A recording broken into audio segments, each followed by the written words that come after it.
The Self-Care Learning and Discovery series is back, and it's bigger and bolder than ever.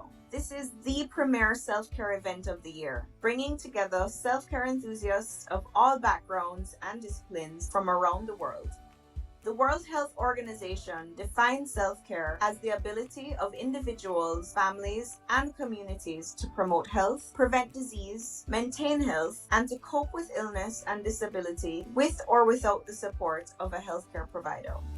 We also know that self-care means different things to different people. What does self-care mean to you?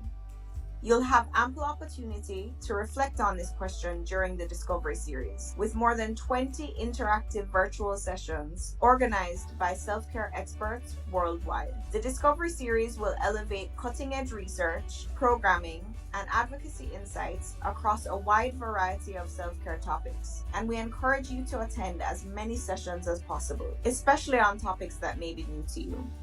The Self-Care Learning and Discovery series, a core activity of the Self-Care Trailblazer Group, is organized by the White Ribbon Alliance in partnership with co-sponsor organizations and esteemed steering committee members. We also want to thank all our session organizers and presenters who have voluntarily dedicated their time to curate this event with us. We are pleased to share that every session will offer live, simultaneous interpretation in French, Spanish, and English. To access the interpretation, simply navigate to your meeting controls located at the bottom of your screen. Click on the globe icon labeled Interpretation and select the language you'd like to hear. Joining from your phone, tap on the ellipses to find the interpretation feature and then select your language. Please note, you can switch languages at any time throughout the presentation. The session is now about to begin. Don't forget, whether you're working to influence policies or programs, advance universal health coverage, or improve your own self-care, we hope that you will take the learnings from today's discussion and apply it to your own work. To that end, we invite you to continue the conversation and take action with us by becoming a member of the Self-Care Trailblazer Group. So get curious, jump in, and share your ideas and insights with us.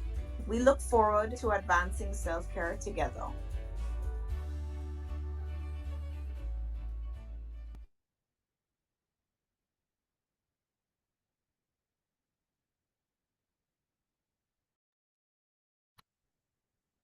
Good morning, good afternoon, everyone.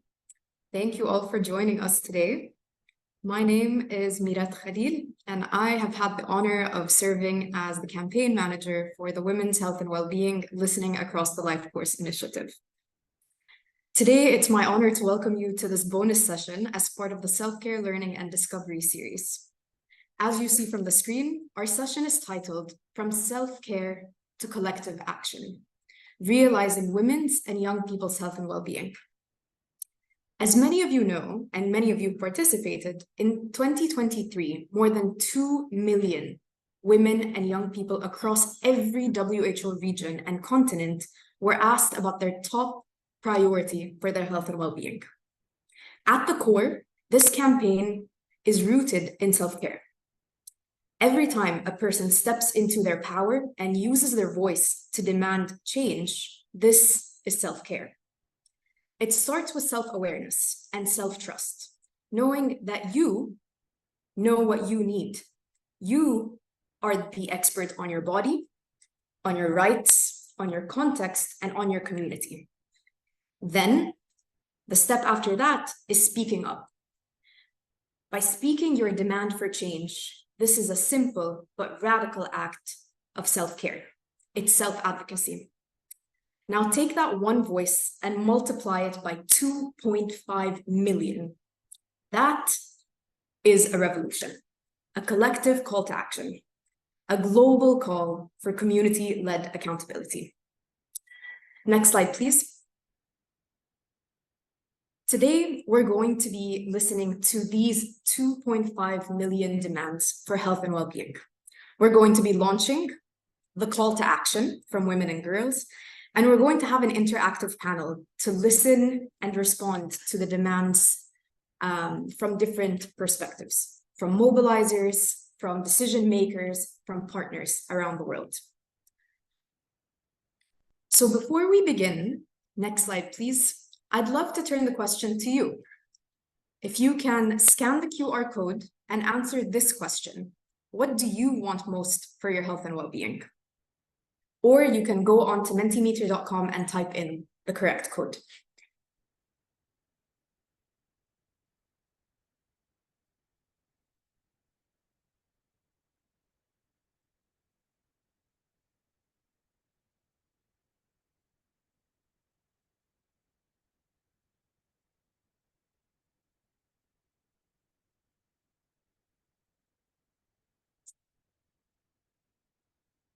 I know this may seem like a tricky question, especially to pick a top request, but would love to see some more of these answers coming in. Affordable healthcare, to see a doctor quicker. I agree.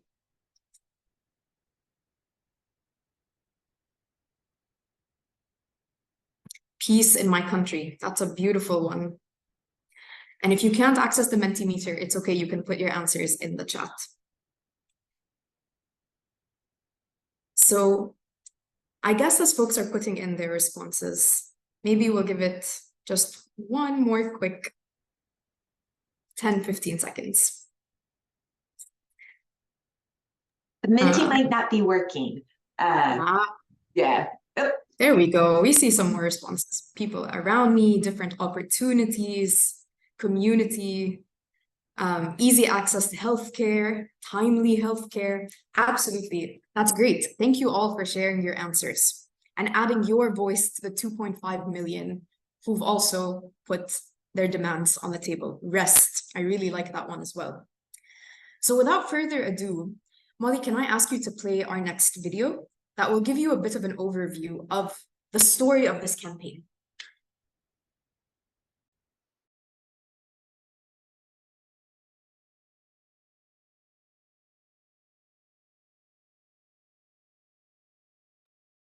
Pulling it up now.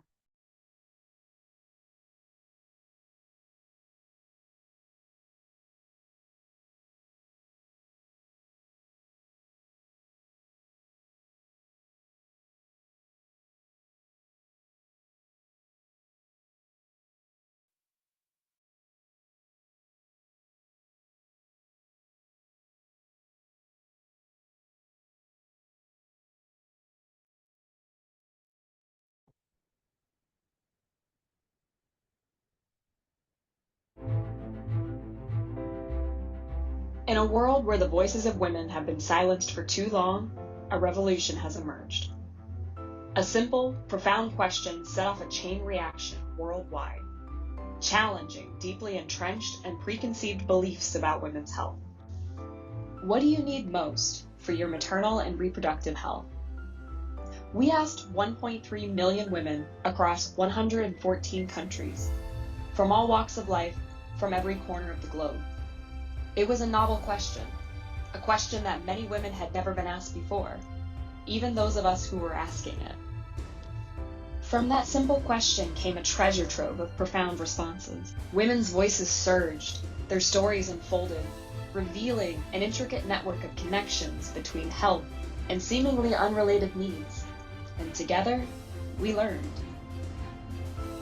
The campaign accomplished the extraordinary, rallying over $425 million of funding support for domestic, multi-government health and social programs. It also paved the way for more than 45 policy changes that were responsive to women's needs. But the What Women Want campaign wasn't just about the numbers. It was about voices. It was about women's stories, their dreams, and meeting their basic needs. In 2023, we asked a slightly different question. What do you need most for your health and well-being? This new question recognized the vast diversity of women's needs at different stages in their lives. In today's world, those needs encompass more than just reproductive health. This time, we purposely reached out to women often left behind, marginalized, and unheard, shedding a light on the experiences of women across generations and identities. We explored what women want at different stages in their lives, from girls as young as 9 to as old as 90, recognizing that their needs evolve. Women are demanding equal opportunities, financial stability, and educational pathways at every stage of life. Older women are calling for healthcare that recognizes the unique challenges of aging and provides comprehensive care. Women are demanding safer communities, protection from violence, and an end to discrimination and harassment. Every voice matters. Every woman deserves to see herself reflected in our campaign. And now, it's our responsibility to create a world where every woman's voice is heard, where every woman's needs are met, and where the power of change is in the hands of those who need it most.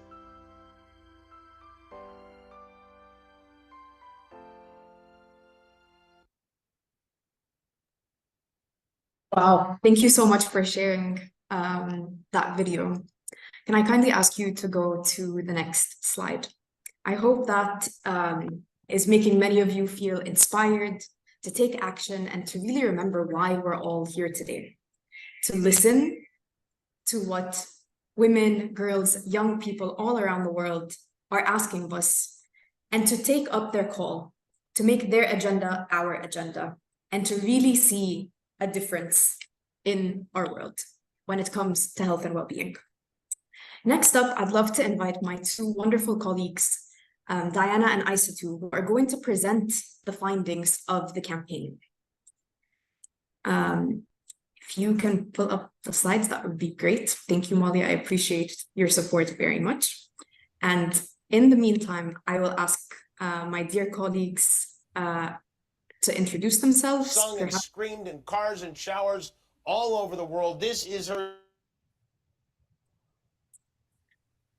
Aissatou and Diana, over to you. Launching a call to action with and by 1.2 million women and girls. Aissatou, if you want to introduce yourself and kick us off, over to you. Hi everyone, my name is Aissatou Sen. I'm based in Los Angeles, so sorry, it's very early for me.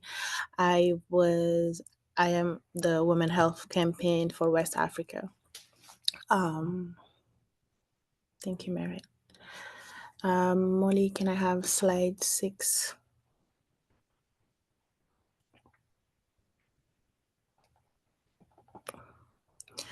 So, White Ribbon Alliance asked the question, what do women want? It seems like a very easy question, but it is not the question that is asked often to women around the world. We were in 14 countries with 18 different partners and were able to get 1.2 million response. And not surprisingly, most of the response that came from women, they wanted healthcare, they wanted easy access to healthcare, they wanted an holistic approach to healthcare, they wanted that the climate that they are in be easy for them to access healthcare. They wanted to be empowered without. They wanted to be empowered without fearing for themselves. These elements are very important to be able to give women the access of healthcare that they wanted. They wanted safety. They wanted to be taken care of. They wanted to be listened. They wanted government to include them when they will make decisions that are in par for their body and for their livelihoods. Molly, next slide, please. These women that you can see here, they represent 1.2 million around the 14 countries. They have different race, different background, different socio-economic status, different belief and ability. Their response from the mosaic, as you can see, reflects the richness and the diversity and the intersectionality of who they are. You can see we have very young women to older women. And the approach that we took were guided by a feminist intersectional aspect, because we knew that all of these women came from different social background, different religion, different needs, and what they want were very specific to one another. And we make sure we heard them with those specificity. In partnership with all of our global mobilizer from which specifically I'm going to shout out to Senegal and Burkina Faso. We listened to adolescents, girl, and older women, as well as women with disability, racial and ethnic minority, the LGBT community, and indigenous women. Molly, next slide, please. One of the guiding pillar of this campaign was maximizing representation. We aimed to listen across the life course, and we did. The youngest person to participate was 6, and the oldest one was 103. More than 50% of responders were on the outer wing of the age curve, with almost 40% representing young women and 10% representing women over 65. About 40% of the women lived in urban area, 30% in rural area, and 1% in conflict and humanitarian settings. The next slide, I think we already did it, was the Mentimeter. The next slide was the Mentimeter.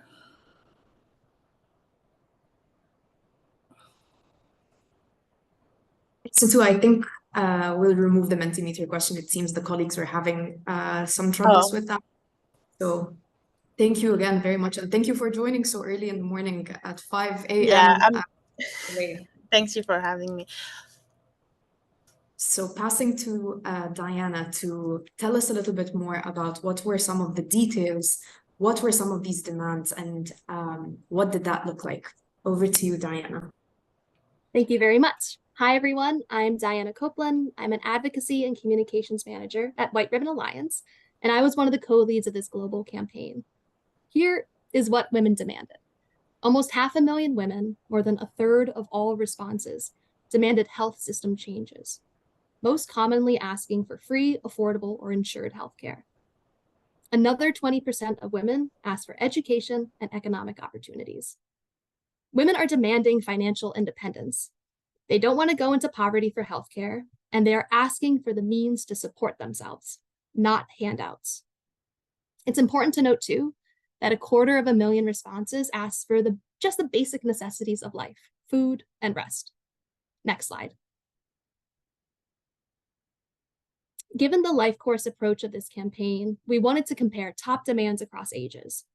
It might surprise you, but across all age groups, the top 5 demands are almost exactly the same. Work and financial support, along with free, affordable healthcare, were in the top 2 across almost all age groups.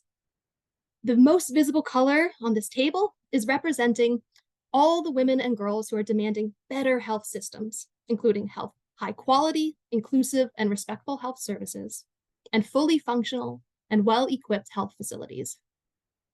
Now, perhaps the most striking and I think depressing realization is that across all ages, food and adequate nutrition were in the top 5 demands. I ask, how are women expected to dream of better and healthier futures for their families and communities when they've got nothing to eat? Another interesting thing is that just like the responses across all age ranges are so alike, responses across countries are also very similar. Across almost all countries, the top 2 asks were on work and financial support and health systems, free and affordable healthcare. Food was in the top 5 in almost all countries, while demands for safety was in the top 3 in 3 countries. Our agenda launching today allows you to access these country-specific summaries of top demands, so be sure to check that out to learn more. And one last thing. As you see here, young people's top demands are around their education and economic empowerment, which is exactly what we saw in the other campaign we supported this year, What Young People Want. Next slide. So while we were mobilizing for women's health and well-being, we also proudly supported and powered PMNCH's What Young People Want survey and dashboard as part of their larger 1.8 billion Young People for Change campaign. This campaign heard from 1.3 million adolescents and youth, aged 10 to 24, from over 90 countries. These million youth voices guided the development of the Agenda for Action for Adolescents, which was launched earlier this October. We are proud that a dozen governments have honored youth voices and have made political commitments to promote youth health and well-being. Next slide. Okay, by now you might be asking yourself, well, how on earth did they analyze over 2 million open-ended responses between these two campaigns?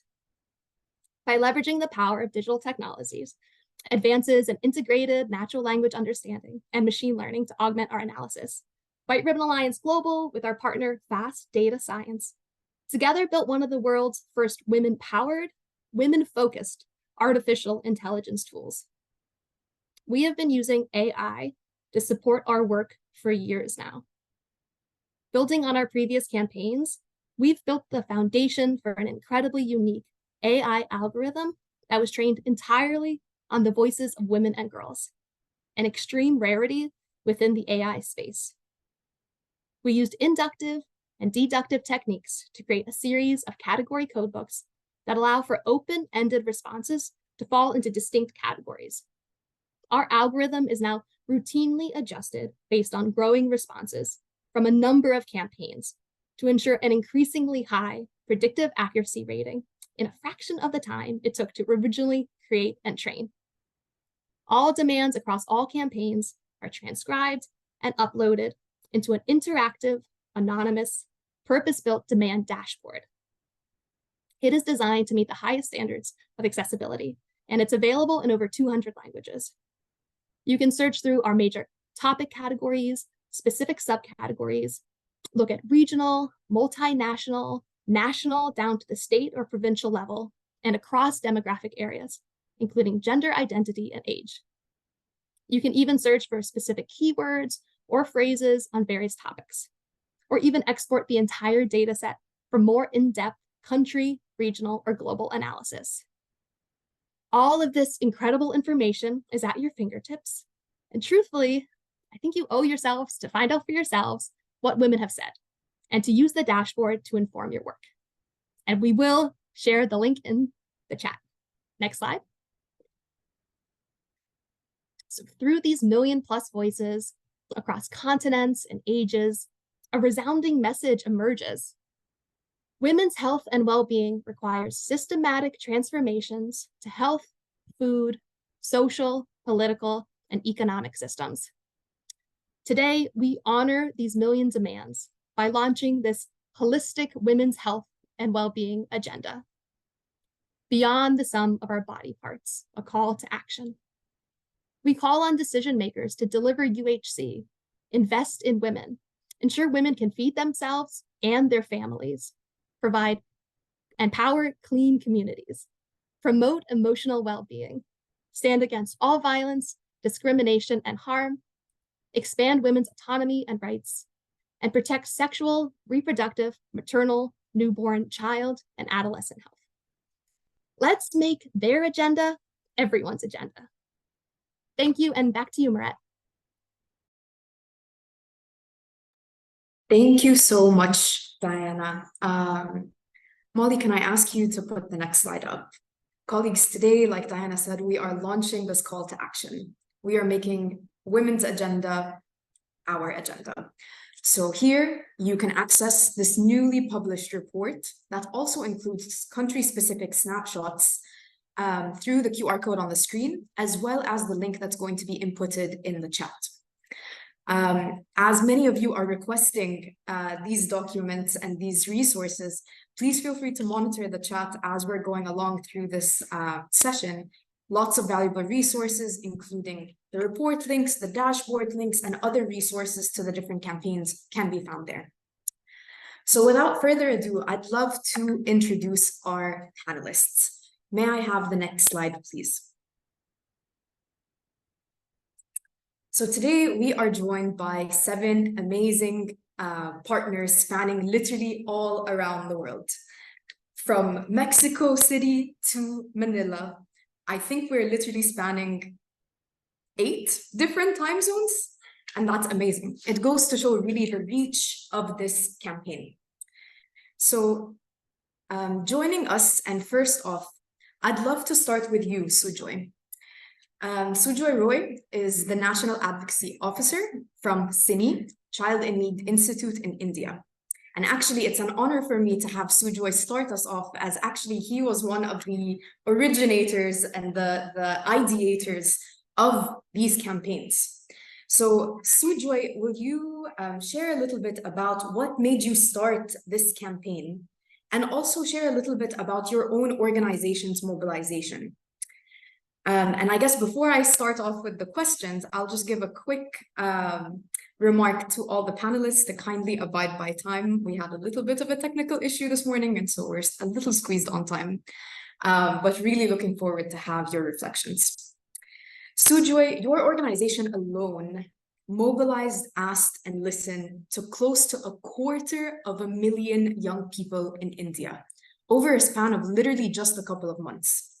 So we'd love to hear from you a little bit about the origins of the campaign, as well as some of your reflections as now you're seeing it translate beyond the reproductive and maternal health question to health and well-being beyond women and girls and those in their reproductive years, to also include young people and expanding more than that. Go ahead, Sujoy. Thanks, Mani. Namaskar. This is Sujoy. I'm eager to share the remarkable initiation story of Global What One Women Want campaign. In 2015, our journey began with a dedicated focus on enhancing the quality of care for maternal and child health. However, in the midst of our efforts, we realized there was crucial missing element. The element is the voice of the women who were the recipient of these services. The realization ignited the spark that would become a transformative campaign. Here I would like to share a small story because that story is behind that. One day, I accompanied the government quality assurance team to a hospital in a district called Dakshin Dinajpur in an attempt to understand the perception of quality from perspective of indoor female patients. I engaged in conversation. To my surprise, their reflections were diverse. I approached a new mother who had just given a birth. And as we conversed, she candidly shared her experience.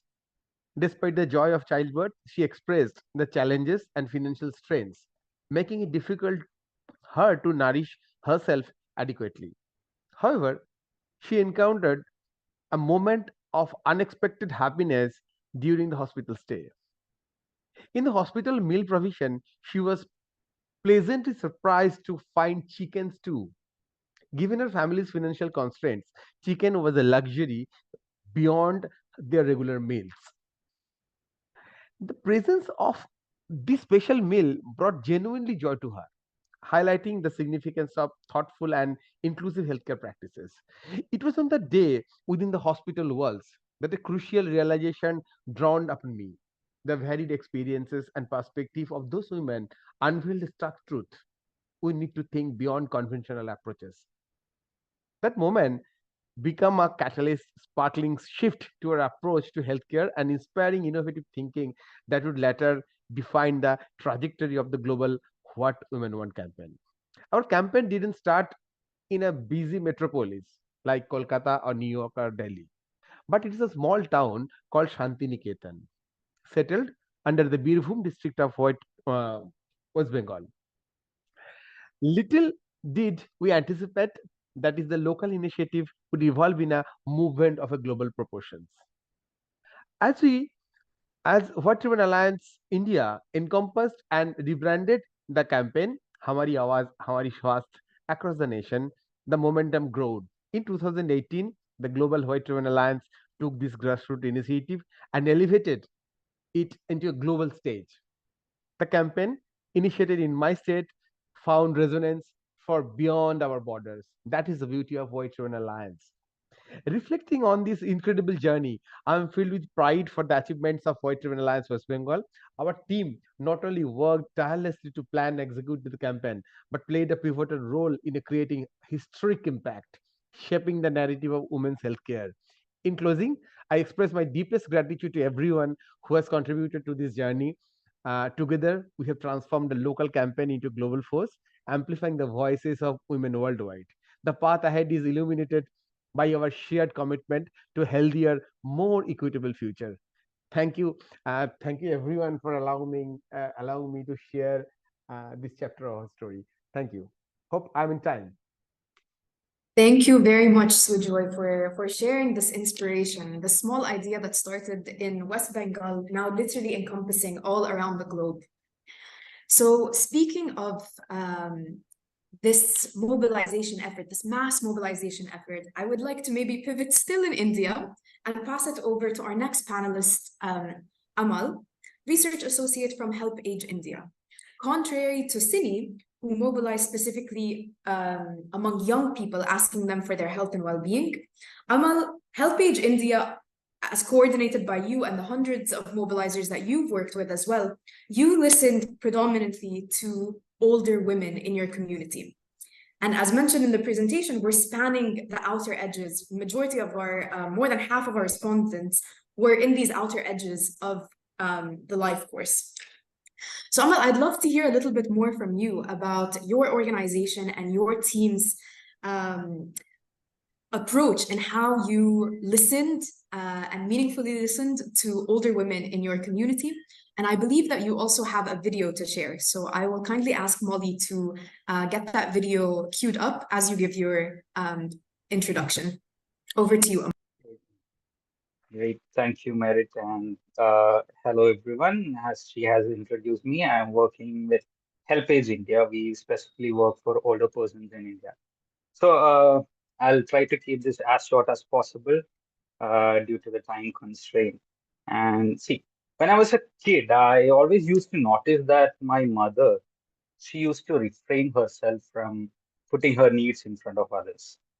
And over the time, I have realized that this is very much common in almost all the Indian families.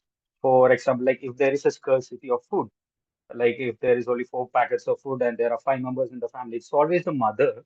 She always steps back and say that I don't need it. I'm not hungry. You guys have it. Go have it. And we glorify this motherly sacrifices as epitome of selflessness, right? So we always have taken it as granted that mothers always are sacrificing their needs for others.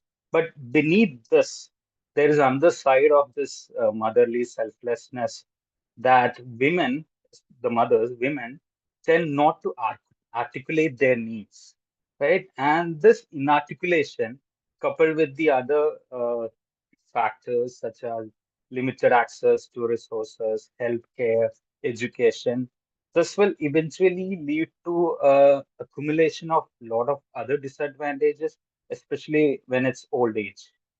And for me, as a man in Indian society, I could not fully grasp the real challenges of a woman or how complicated they are, especially at this intersection of age and gender. Now, with this campaign, what women want, HelpAge India took it like HelpAge India as an organization was very much adamant of having this campaign conducted with almost a very good share of elderly women in India, because they also felt, the community mobilizers, our team, as well as our organization, also believe that we should listen, we should give them an agency to talk, to share their needs and aspirations. And HelpAge India works specifically on older persons in general, and we have so many projects running all across India. So when we had our initial conversation with our mobilizers, and during the training sessions also, the mobilizers themselves, they have also shared that this is a great initiative because the needs of older persons are always neglected. They also feel that the older persons themselves try not to put their needs in front of others. And when this factor of aging is having an intersectionality with gender, women who live longer, who are already accustomed to this norm of inarticulation, that becomes a greater disadvantage for the elderly women. And like I Thank have you noticed so that. much, Amal. I'm sorry to interrupt you. In the interest of time, I think we will need to move to the video.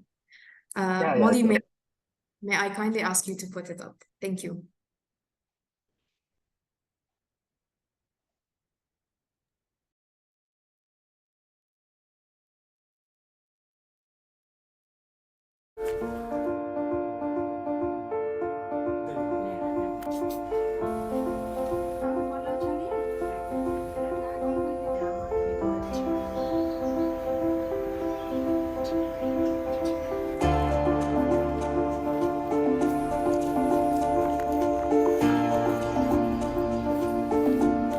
Molly, I think there is an issue with the sound, unfortunately. So what I think we can do is we can... मैं ऐसी जगह पे गया हूँ जहाँ पर road की सुविधा नहीं थी। अस्पताल तो छोड़ो, आप रोड तक नहीं है वहाँ पे।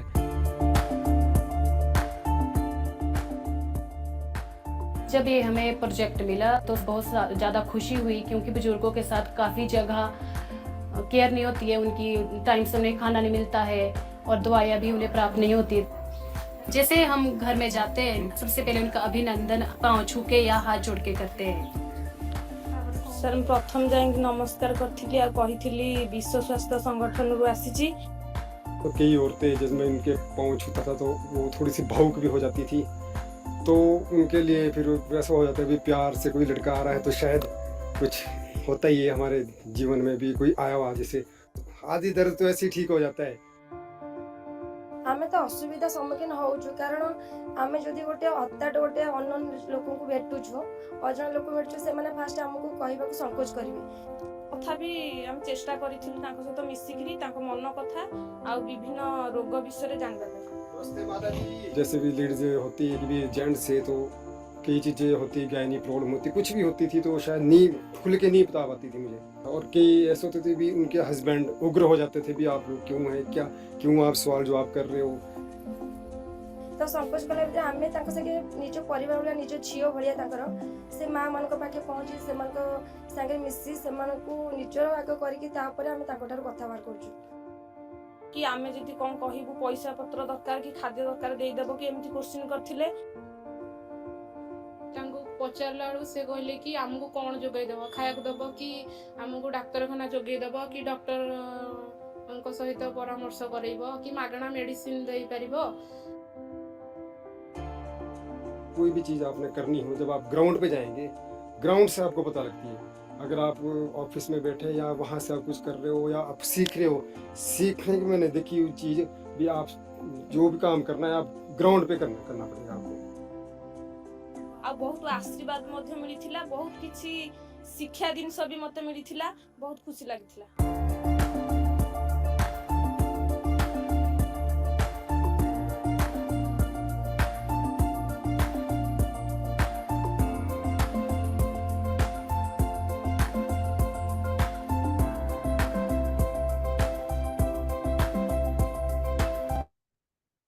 Thank you so very much, Amal, as well as the entire HelpAge India team. I also would love to acknowledge and thank our supporting partners who really pushed us to really go beyond this focus on reproductive and maternal health. Our partners at WHO who put the idea, the seed, for us to have this larger conversation around the needs and the health and well-being of older women. So thank you, Rachel and Anshu, who are also joining us on this call. So we heard from Sujoy about mobilizing among the young people, and we heard from Amal and his large team of mobilizers about listening to the needs of older women. I want to turn it over to my dear colleague Clarice Aquino, Project Officer from the Coalition of Services of the Elderly in the Philippines. And Clarice, I would love to hear from you a little bit more on your organization's main pillar, this intergenerational approach to advocacy, particularly around universal health coverage, around ensuring that we are creating and tailoring our healthcare systems towards the needs of our communities. So if you can kindly share with us a little bit about how this intergenerational approach guided your mobilization, and how are you hoping to use this lens for advocacy in the next steps. Over to you, Clarice. Thank you, Merit. As an organization, upholding the rights and welfare of the older persons and pushing for an age-friendly society, Coalition of Services of the Elderly in the Philippines proactively use intergenerational solidarity in implementing its projects and realizing the advocacies. So actually in the mobilization of this campaign, we made sure to include organizations constituting of women of all ages, both as mobilizers and respondents. So to gather the intergenerational perspective on women's health in the Philippines. So one of the biggest partners that we tapped in this project is a network of informal workers, so consisting of women of all ages. So this way, the mobilizers of different ages, through gathering data from different generations of women, expand their knowledge and information on what other women need, especially for older women. So we even got feedback that they were not expecting that they would have the same needs as other women of other generations. So with this, we are able to connect them to other organizations, to other women's organizations as well. And we have formed a larger group of women pushing for the similar plight of accessible and better healthcare services for women. So as it turned out, most of the responses from the Philippines was on accessibility and free healthcare services in the community and having enough money to avail the healthcare services. So with this, we are now, with the data that we have gathered, we are now pushing for local and national government to provide budget for the Universal Healthcare Act, which was already enacted in 2019, but is not yet rolled out because there was no budget. So we are using the numbers and voices of the organizations that we tapped for to call for the enforcement of this law. Furthermore, the gathered data also strengthened causes calls for passing the Long-Term Care Act and Family Care Act. So this Long-Term Care Act provides for the older persons the means to maintain a level of functional ability consistent with their basic rights, fundamental freedoms, and human dignity. So through social protection, advancing health and well-being, including home care. So this actually focuses on older persons, but the success of its enforcement lies in intergenerational approach. So since all generations should be involved in giving care for older persons. So with the data and with the network that we have formed and strengthened through gathering the data for this campaign, we are now having a lot more of networks of women that we could tap for enforcement of this. And also for the Family Care Act, we are pushing for individual taxpayers taking care of minor independence. So these are the sandwich generations, no, which are mostly women. So who remain single and taking care of both younger and older generations of the family. So we are pushing for them to have lesser tax, so because they would have more tax exemption. So that would mean more savings for them that they could use also for healthcare services. So we are really thankful in conducting this campaign, since we have not only gathered more voices and numbers, but we also have tapped more networks that we could work with in advancing the universal healthcare agenda in the Philippines. Thank you so much, Clarice, for sharing with us some of your experiences. And I'm sure so many other colleagues on the call also have so much to learn. I want to pick up on this thread that you mentioned about the sandwich generation, right? Those who are predominantly women, predominantly caring for the very young as well as the very old, and also having to take care of themselves. So I want to maybe go from one of our farthest time zones in Manila all the way to Mexico City, introducing our colleague Patricia Lopez, States and Projects Coordinator from Equidad de Janeiro. Patty, one of the things that we really heard throughout is that women are demanding a holistic approach to care for themselves, as well as to care for all of those who they have to continue caring for, while also managing a home, a job, so many different responsibilities.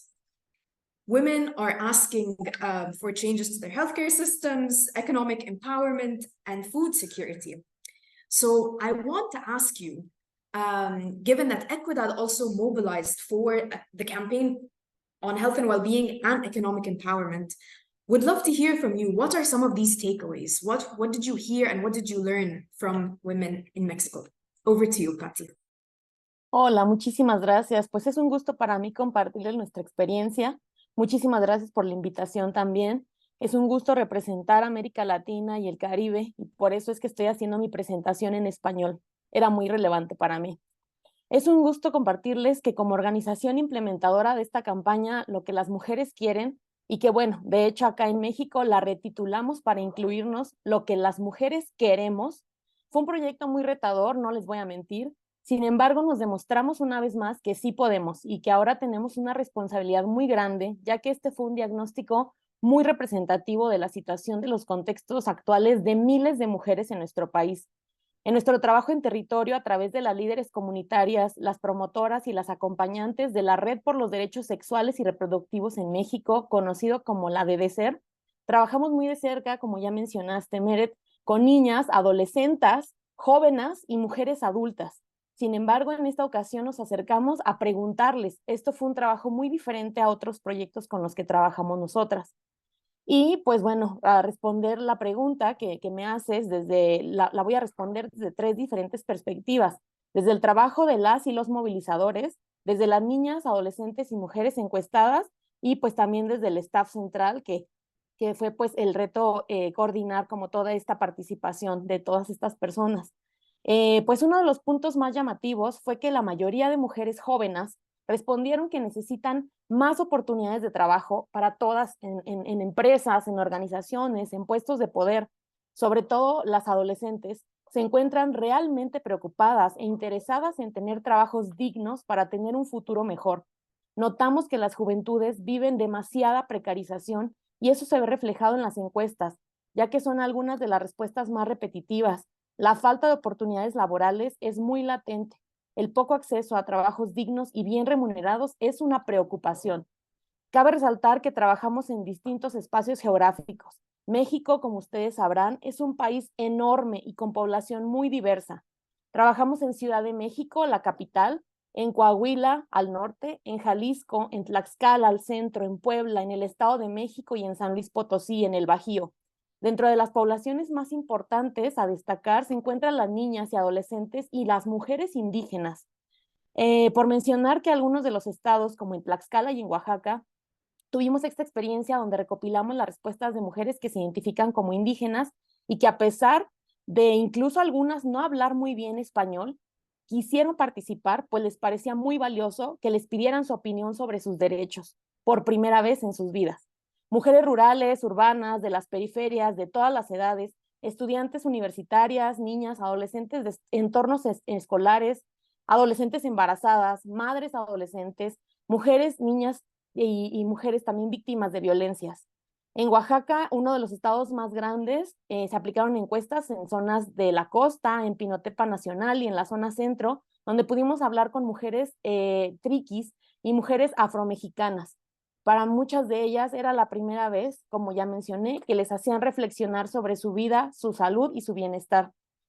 Consideramos que además de esperar un cambio, un beneficio o un efecto directo inmediato, las personas encuestadas se llevaron una reflexión para empoderarse.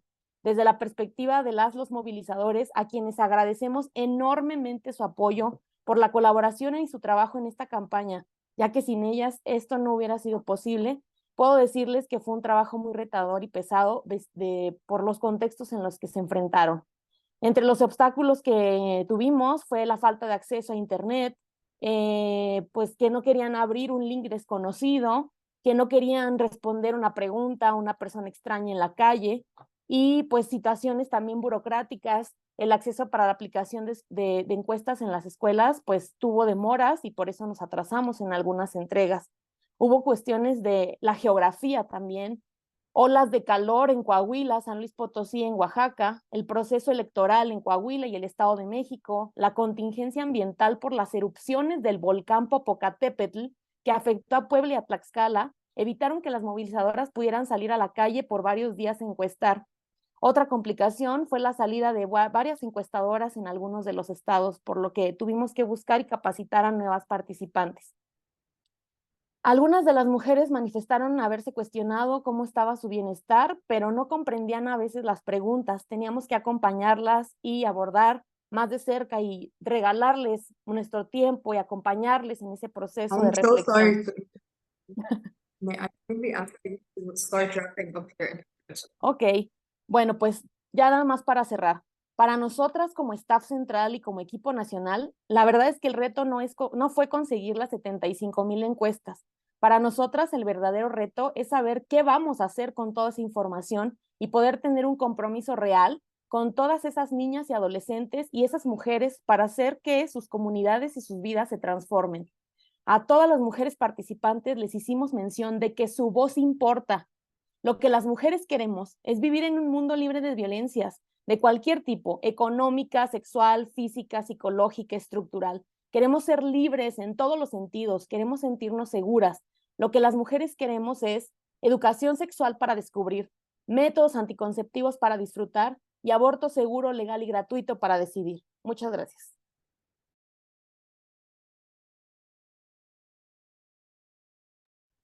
Thank you very much, Patsy, and thank you for sharing the perspective from Mexico. And I hope that others on the call are also feeling as inspired as I am, hearing about the mobilization effort that's ongoing amidst volcanic activity, amidst flooding. I really want to applaud all of the hundreds of mobilizers in all of these 18 countries for their commitment to really listening to women, girls, young people in all of their diversities. Patsy, I appreciated your focus on all of the different diversities that different populations hold, especially those who have historically been left out of the conversation. With that, I want to switch it over to my colleague, Ben Sawadogo, Programs Manager for SOS Jeunes et Défis from Burkina Faso. Ben, your team was very intentional about really listening to those who have been traditionally excluded from power and excluded from the conversation around health and well-being. Can you tell us a little bit more how you centered the voices of women on the margins of society, as well as your experience mobilizing within a humanitarian context? Ben, over to you. Ok, merci Mirette. Bonsoir à tout le monde, bonsoir à toutes et à tous. Je remercie aussi ceux qui ont eu à présenter avant moi. J'ai beaucoup apprécié les travaux qui ont été effectués aussi de part et d'autre. Alors, aujourd'hui, je partage avec vous l'expérience de SOS Jeunesse et Défis dans le cadre de cette mobilisation. Donc, il faut dire que la mobilisation s'est déroulée dans le contexte du Burkina, qui est le même que celui de la sous-région ouest africaine.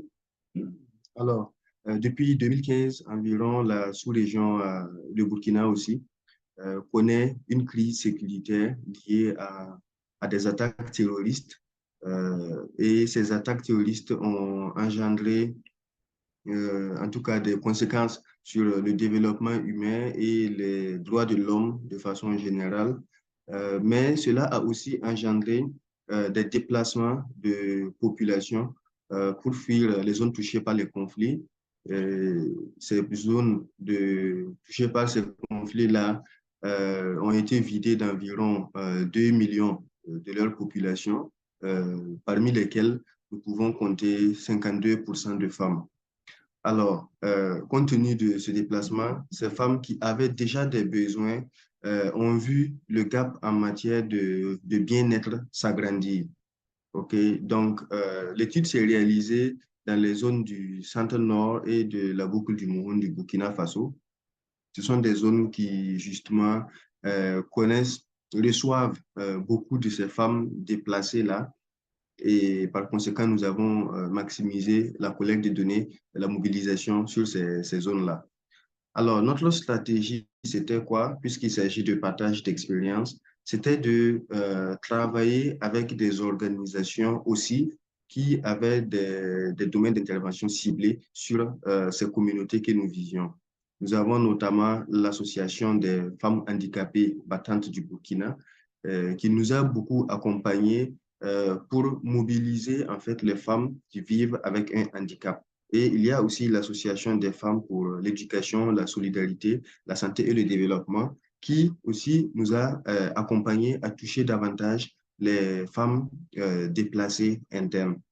Donc, dans la mise en œuvre, des animateurs ont été formés, voilà, les mobilisateurs ont été formés et ils ont été suivis sur le terrain par les points focaux, voilà, de ces associations partenaires-là. Et il y a aussi eu des réunions périodiques, mensuelles, qui nous ont permis de suivre l'évolution de la collecte. Les principales difficultés, il faut dire que c'est déjà le climat de méfiance qui règne sur le terrain. Alors, il a fallu recruter des mobilisateurs locaux, voilà, des membres justement de ces communautés-là qui ont des facilités d'accès. Et même malgré cela, lorsqu'ils se rendent sur les sites pour procéder aux enquêtes, déjà, il y a la méfiance des responsables de sites, malgré que nous avons tenu une activité d'information des autorités et des différentes parties prenantes au cours de laquelle nous avons expliqué le projet et demandé leur soutien. Les responsables de sites étaient tout de même souvent réticents à ce que les mobilisateurs puissent parler avec les femmes.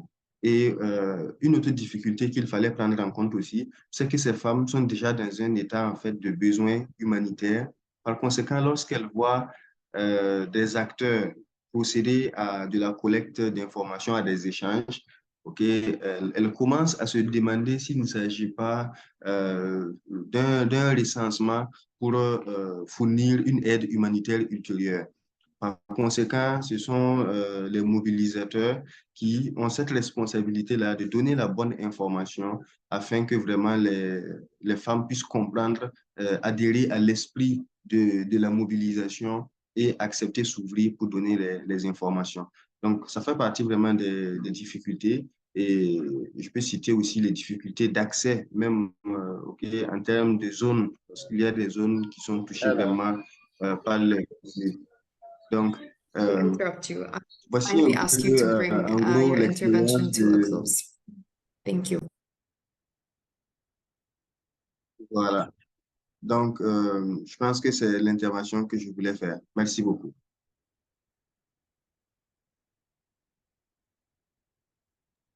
My apologies again.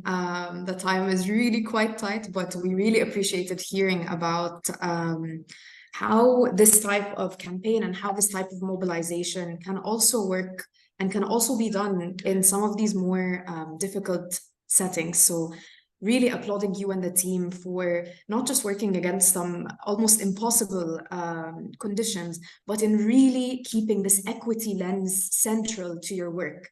Really making sure that the women and girls in communities who are usually forgotten and unheard as part of this conversation are not just brought to the table, but given the mic and given the power to demand change.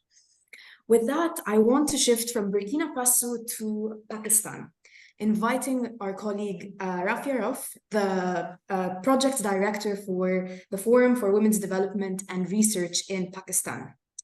Rafia, you recently spoke at this mini conference in the SCLAD series about the link between self-care and climate.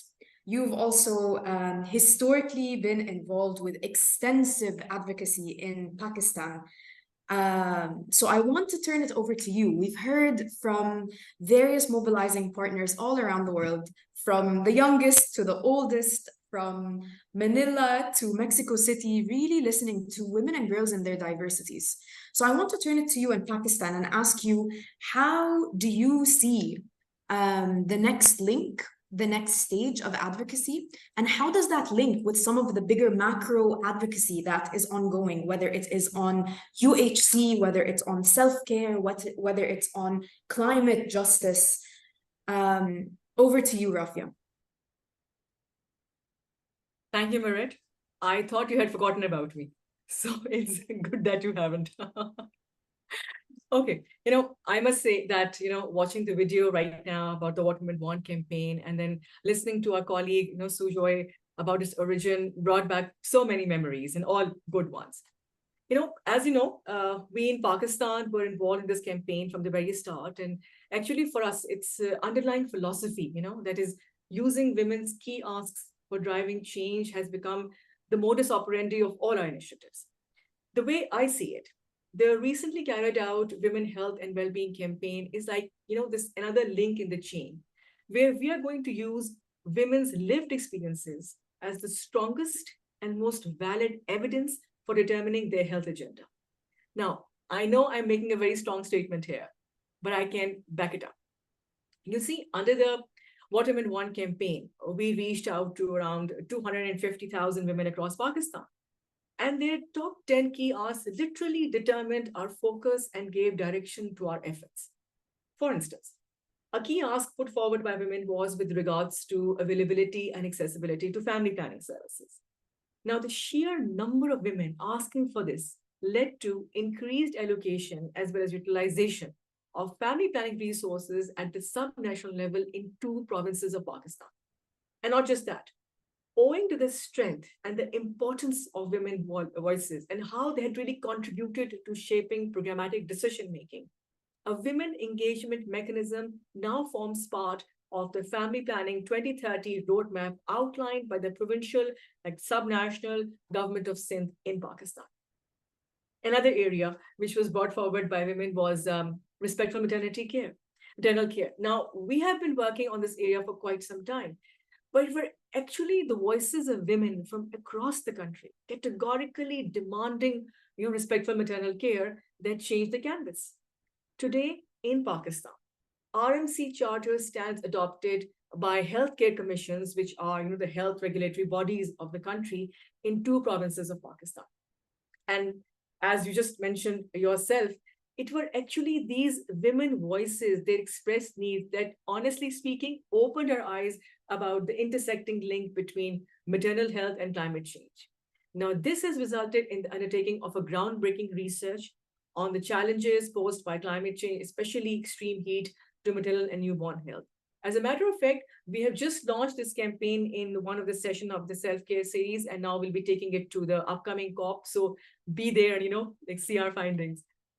So basically, Merit, if I start telling you about how big a game changer these women voices have proven to be, I think I'll end up taking all of your time.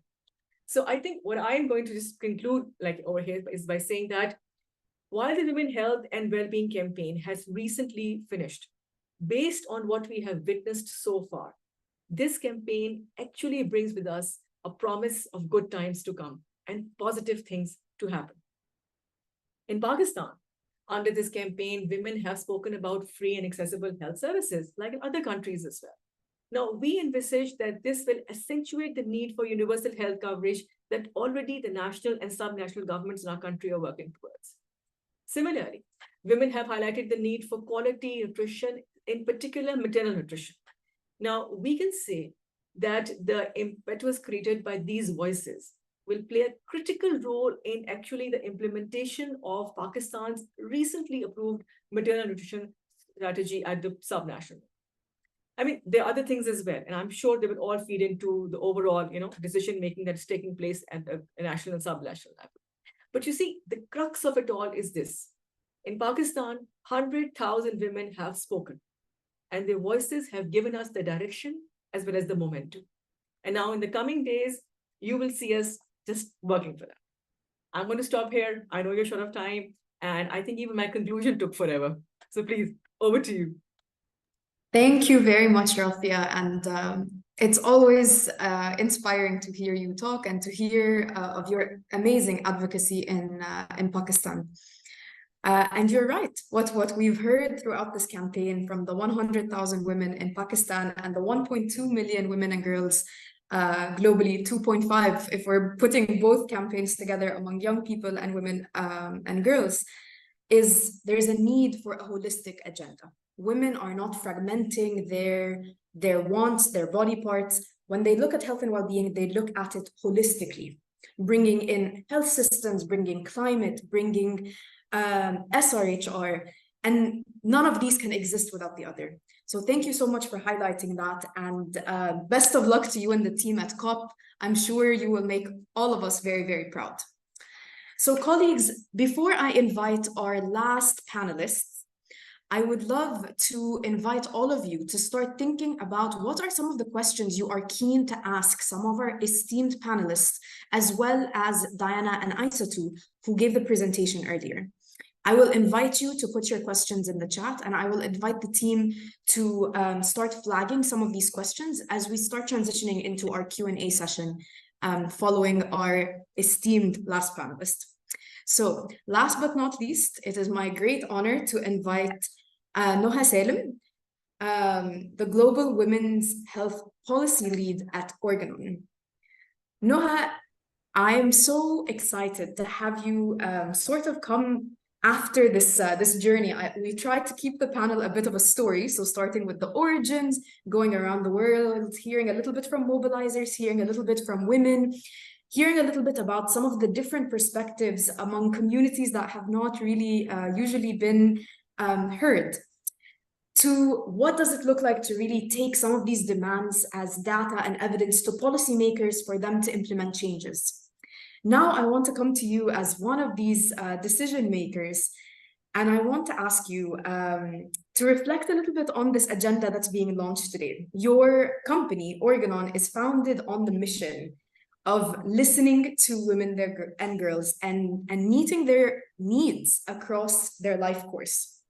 So over 2.5 million demands later, what is your response to this agenda, and what do you see as the role of the private sector among other many stakeholders in realizing this agenda, transforming these demands to action? Over to you, Noha. Thank you so much, Murad, and it's great to be with the esteemed panelists as well today, and thank you for bringing us together. And I just want to also thank all the mobilizers across the 18 countries who have brought women's voices to life, right? And I think that's such an important piece that we know has been missing for quite a long time. So I really want to commend the What Women Want team and all the different campaigns done so far.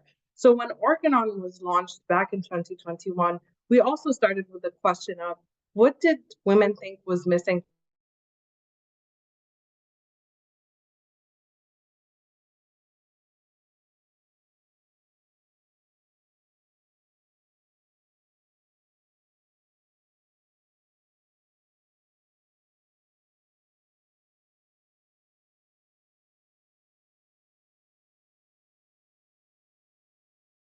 So the importance of being empowered when it comes to economic opportunity. And as part of that commitment, we knew that it wasn't going to be a one-time exercise. So we're thrilled to be partners with the White Ribbon Alliance to continue to listen, integrate what we're hearing from women into what we're doing as a company. Now, I just want to say that one of the things that was very apparent from day one was that there's a real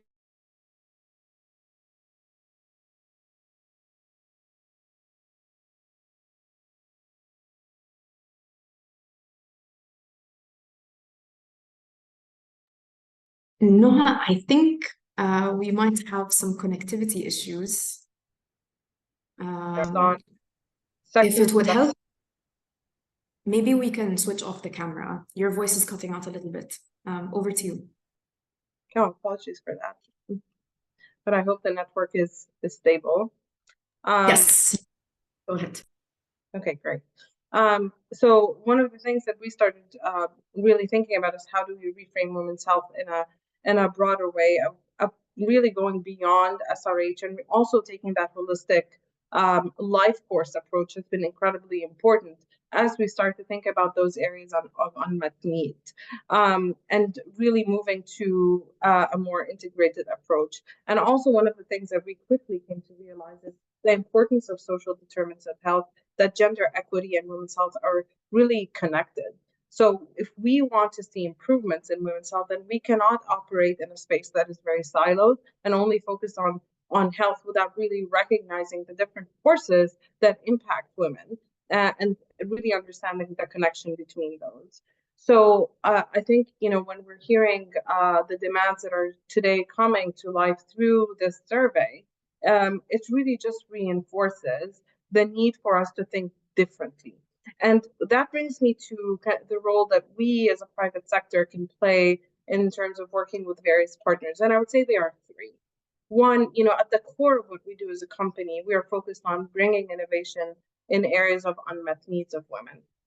So the most important piece of that is really making sure that whatever innovations that we are building are really, a reflection of those needs that women have been discussing. And when we think about innovation, we've seen incredible progress when it comes to different areas. For example, when we think about oncology, communicable diseases, I think when we think about women's health, an area that has really struggled for a long time with a lack of investment when it comes to innovation, I think we need to challenge ourselves with the different stakeholders in the ecosystems, regulators, funders, academia, to think differently.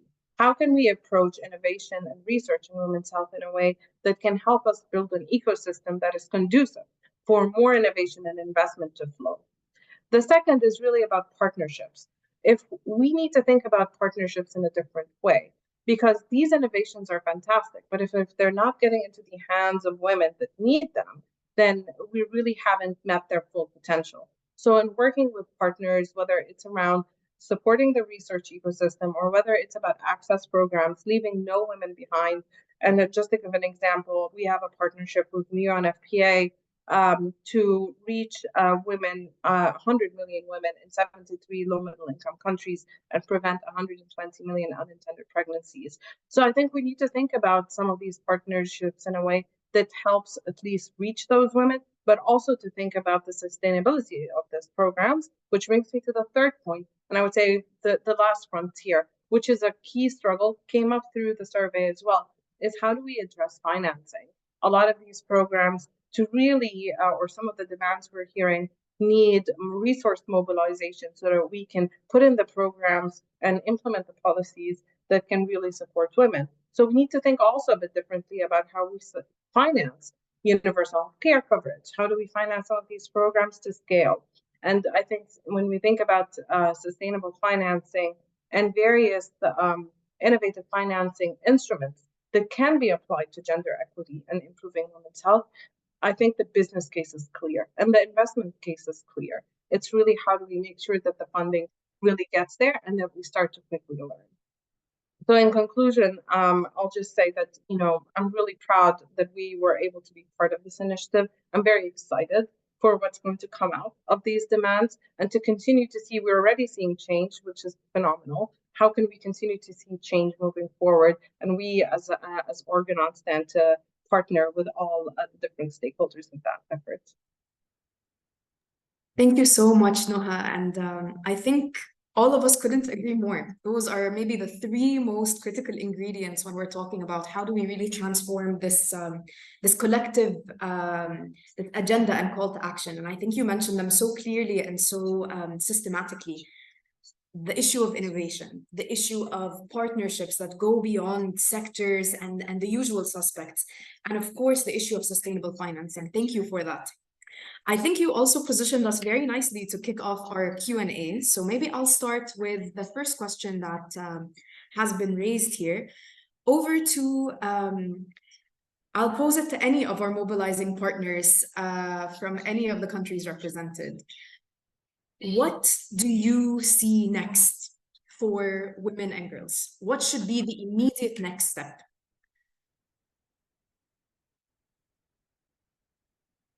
Would anyone like to take that question? Yo. Bueno, pues más que para las niñas y las mujeres, considero que la responsabilidad más grande que tenemos son las organizaciones que participamos en la movilización. Y, por ejemplo, en el caso de México y seguramente en otros países, si estamos en procesos electorales, es decir, cambio de gobierno, creo que acá será muy importante empezar a hacer esa pequeña o muy grande lista de peticiones a las personas que pues están, que quieren tomar el poder y mostrarles estos resultados y mostrarles cuáles son las necesidades de las mujeres. Entonces, que se pongan todos esos temas sobre la mesa y a partir de ahí, entonces sí, ya, ¿qué es lo que sigue para las mujeres, niñas, jóvenes? Pues ya serán entonces pues que haya cambios, que haya más políticas públicas enfocadas en estas necesidades tan específicas. Entonces considero que si estamos en procesos electorales hay que utilizar esto como una gran oportunidad para, como decimos acá, hacerle la carta a Santa Claus y pues que nos cumplan todos esos deseos.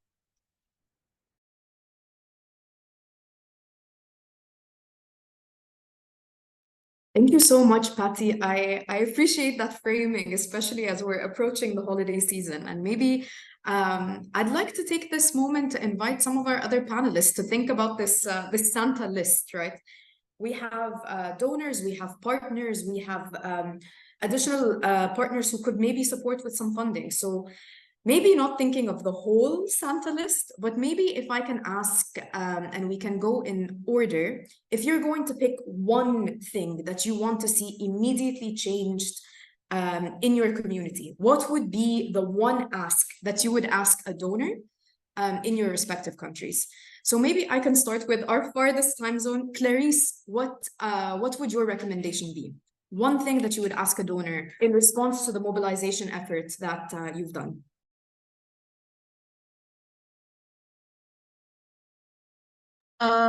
Since most of the answers from most of the responses that we got were accessibility of better healthcare in their community, so maybe the ask that I think would be efficient and would be really appropriate in answering the responses of the women would be to train or to add more doctors and health professionals in the communities, especially those rural communities that are not reached by the urban city medical professionals.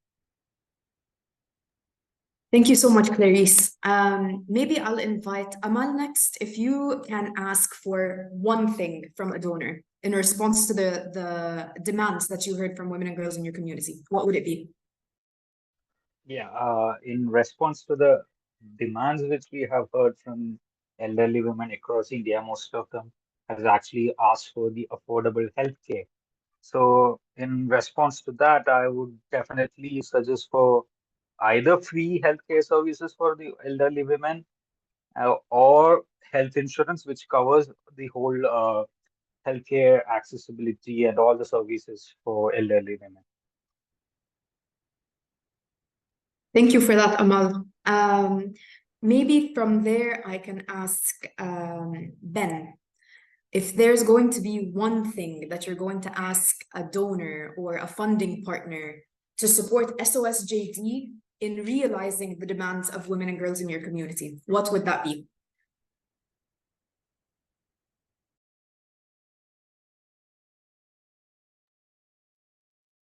Ok, merci beaucoup, Mireille. Alors, s'il y a une chose que nous souhaiterions demander aux donateurs, ce serait de nous accompagner dans le financement de projets qui prendraient en charge aussi bien les besoins immédiats des femmes que les actions de plaidoyer.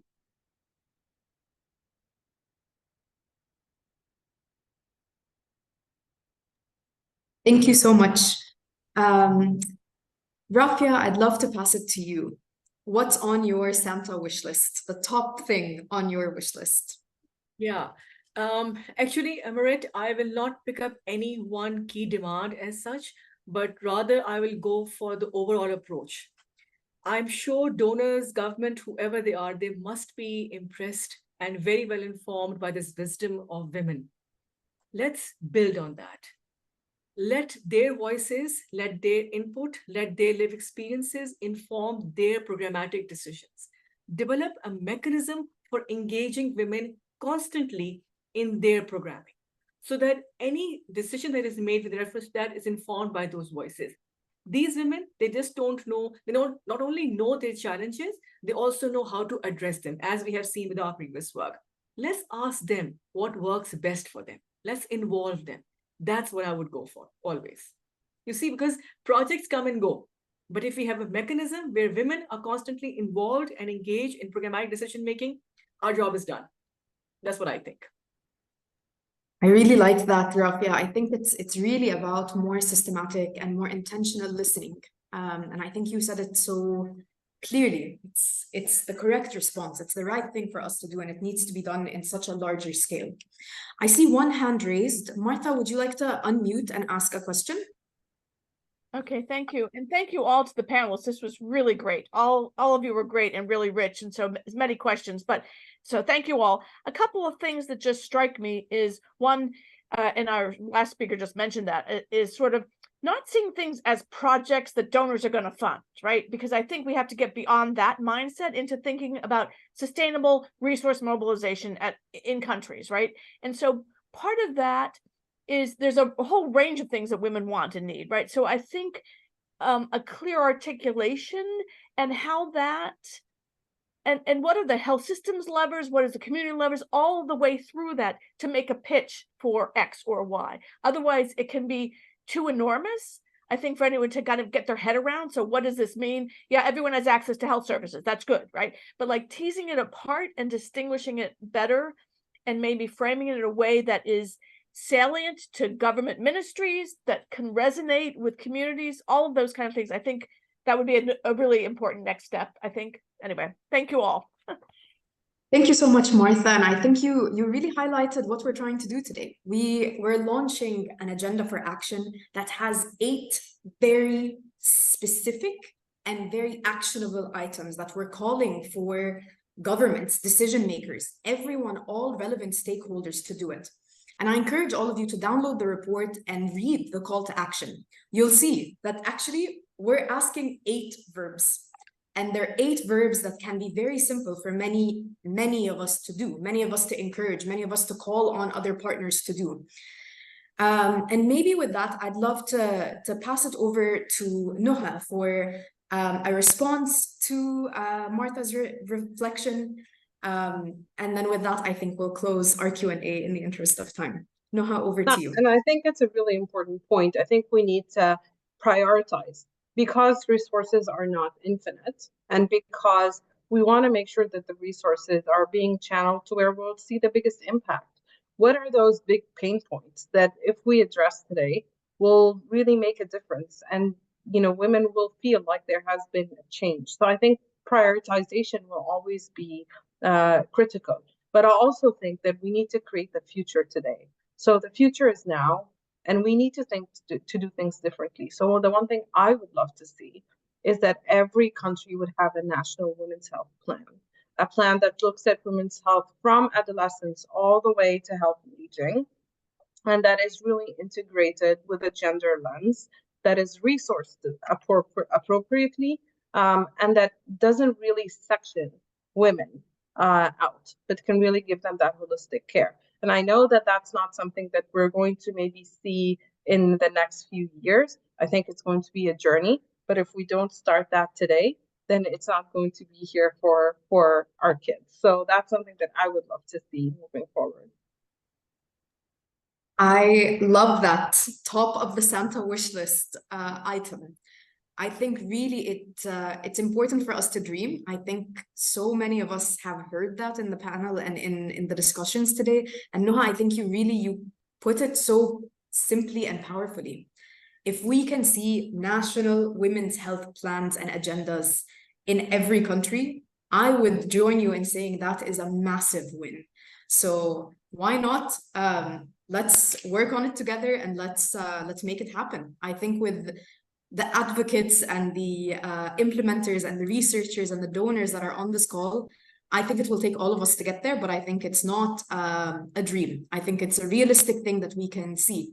And hopefully before, like you mentioned, the next generation is too old to get to enjoy it. So with that, I would like to ask all participants on the call to just give a virtual round of applause to all of our panelists. Thank you for your engaging and challenging questions. Thank you for your reflections. And with that, I'd like to invite Christy Cade, so the CEO of White Ribbon Alliance Global, to give us a bit of a closing reflection as we are launching this agenda today and culminating this stage of the campaign. Over to you, Christy. Thank you so much, Miret, and thank you to all the panelists. It is an honor to follow after you, and it's also a tough act to follow. This panel was absolute fire, and you think people are impressive just when they speak and share about their work, just being able to see and observe that work over the last several months. Well, I often feel overwhelmed and cynical about the world with everything happening when I see and get to work with and meet such incredible people like the mobilizers as part of this campaign. I feel hopeful for that future that both Miret and Nauha were just speaking about. I just want to end with a couple quick reflections. It's 5 years ago when the first What Women Want campaign took place, and we asked women what they most want for their maternal and reproductive health. I had an awakening, you know, when women said they most want respect, when they said they want water. I realized if I was going to be a sexual and reproductive health and right advocate, I also had to be a WASH advocate. Today, when we've asked women what they want most for their health and well-being, I realize to say I'm a women's advocate, a women's rights advocate, I have to also be an advocate for UHC. I have to be an advocate for nutrition. And everyone here might be thinking, of course, that's common sense. But I would say, well, we think that as a development community, we often do not act like that. You know, I think we've really quickly forgotten some of the lessons that we learned just a few years ago in COVID, that it's impossible to tease some of these things away and separate these things out. I'm nervous by what I see as a return to silos. I'm nervous by comments I sometimes hear that, you know, focusing on UHC was a strategic mistake for women and children. Women wouldn't agree with that. I think we always have to remember women are people. They're not issues. They are not indicators. They are people that are faced with very difficult choices, because as a development community, we often create a false choice in the sense that one topic takes away from another, or one set of resources takes from another. Rather, really connecting with the idea that all these issues together is what advances women's health and what advances the world that we want to see. And I think that is the big, big takeaway. We do not solve anything when we only solve one thing. And yes, we need to prioritize, and yes, we need to focus on those things that have greatest impact. But we really have to listen to women about what they think will have the greatest impact, what they will feel in their lives. I just want to make one last point, because we're almost at closing time. I want to make the point of ownership. This agenda is not owned by WRA. It is not owned by these mobilizers. It's not owned by anyone except for women. This is their agenda. But everyone owns the responsibility of making that agenda a reality. No empty listing, no extracted data collecting. What matters most is what we do next. I encourage everyone to go to that dashboard, look at that very specific information in countries, those very specific asks, and how this, play out subnationally, and design and develop projects and policies that respond to that. I love the idea of all working together to push for truly comprehensive women's health and well-being plans in all these different countries. I think that's such a great ask and such a great, powerful ask. Because the priority we have to make, the priority we have to have are women. Thank you so much. It's been a pleasure being here today. I really enjoyed listening, and I'm going to keep listening and acting like I hope all you do as well. Bye.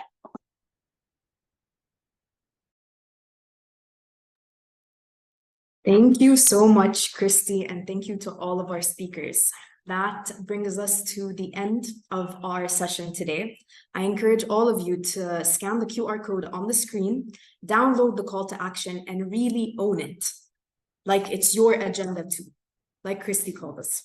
Thank you all, and have a lovely rest of your day.